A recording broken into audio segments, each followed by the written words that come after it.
Even with modern treatment, asthma affects about 17 million Americans, and it results in about 660,000 emergency room visits and sobering about 5,000 deaths in the United States a year. Right now, it's about 115,000 children have their parents report a healthcare professional tell them their child has asthma. Well, that represents today about 17% of the children population in the 6 counties. It hits a peak at about age 8, at 25% of the population of 8-year-olds.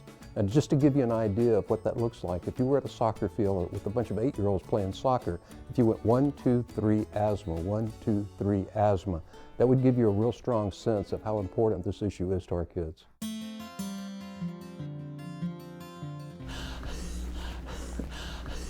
Whenever I have an asthma attack, it's really scary, and so I don't like asthma attacks. Asthma is a disease that occurs in all ages. A person is exposed to what we call a trigger factor.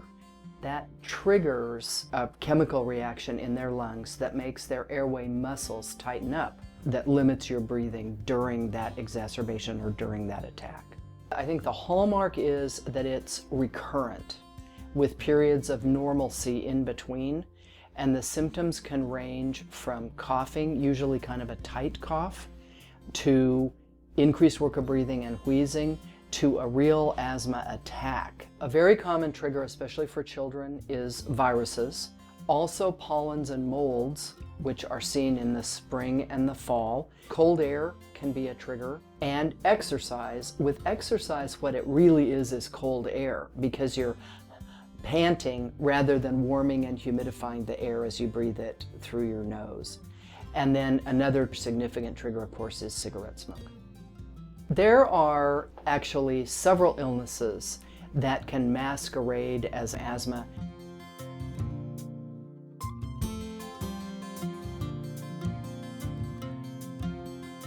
There are ways to differentiate these things from asthma, but it's not at all uncommon for it to go on for some time as a misdiagnosis. We have excellent treatment for asthma, but in spite of that, it is still a very common disease. And because of the fact that proper treatment is not always accessed, it still has a huge impact on daily life in America. Depending on your age, you can't play with your friends the way you want to.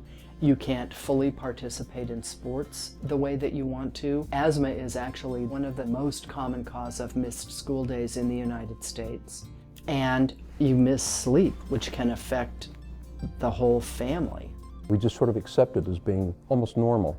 But in fact, it's not normal. And if it's controlled, there's no reason that child can't live a full, productive life and realize their full potential.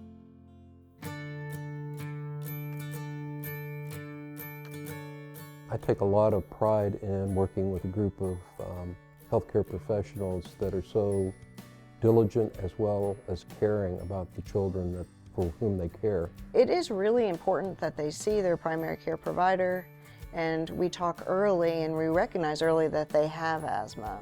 Then we can treat it much better, and we can put them on a controller medicine. At that point, they can live healthy lives, do all the activities that they would want to normally. Kids spend 8 hours a day, 5 days a week, 9 months out of the year in school. And guess what? They have asthma attacks while they're in school. We feel like the school nurse's job is to monitor them if they need treatments or if they need to use their rescue inhaler. And many, many times they can just go back to class.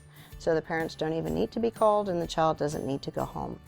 There's 2 different school notes that we give kids. The younger children, we tell them that the school will hold on to their inhaler for them. And then if we have a good idea that they're using it the correct way, it's actually better as they get older for them to carry it with them. That way, if they're at a sport that they're participating in, they have the inhaler, they can use it before practice. Anytime they need it, they have it with them. It truly takes a community to deal with these issues, and that's never more evident anywhere than with asthma. I think by and large, we're doing a really good job. Everybody that knows that child needs to be aware that they have asthma. They need to know how to treat it, and it's very helpful if the child themselves can recognize the symptoms. One of the things that we do to make this easier for the parents and the child is we utilize something called an asthma action plan. And the asthma action plan is based on a stoplight scenario. On everybody's asthma action plan, it'll tell them exactly what medicines they should take and when to treat their symptoms as they're going.